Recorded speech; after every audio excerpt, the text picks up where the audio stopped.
திமுக செய்த சாதனைகளுக்கு தான் தாவேக அரசு ஸ்டிக்கர் ஒட்டிக் கொண்டிருக்கிறது என்று கூறியுள்ள முன்னாள் அமைச்சர் அன்பில் மகேஷ், பாலியல் குற்றங்களில் ஈடுபடும் தாவேகவினருக்கு தக்க ஒருத்தல் வழங்கப்பட வேண்டும் எனவும், தமிழ்நாடு பெண் கவுன்சிலர்களுக்கு கூட பாதுகாப்பு இல்லாத மாநிலமாக இருப்பது வருத்தமளிக்கிறது என்றும் தெரிவித்துள்ளார்.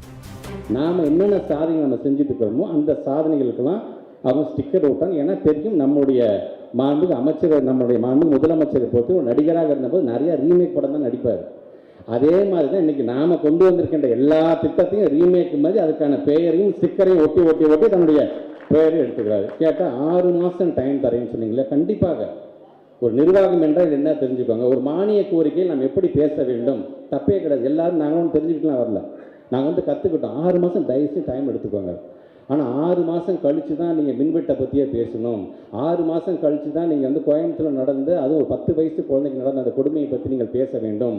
6 மாதம் கழித்து தான் இங்கேருந்து நம்முடைய முதலீடுகள்லாம் 30,000 கோடி 40,000 கோடி வெளி மாநிலத்துக்கு போது பார்த்தீங்கன்னா 6 மாதம் நீங்கள் வாயே திறக்கக்கூடாது அப்படி சொன்னால் எப்படி சார் முடியும்? அது இப்போ சிங்கப்பெண் படையெல்லாம் நீங்கள் கொண்டு வரீங்க, ரொம்ப சந்தோஷம். ஆனால் யார் கொண்டு வந்தது?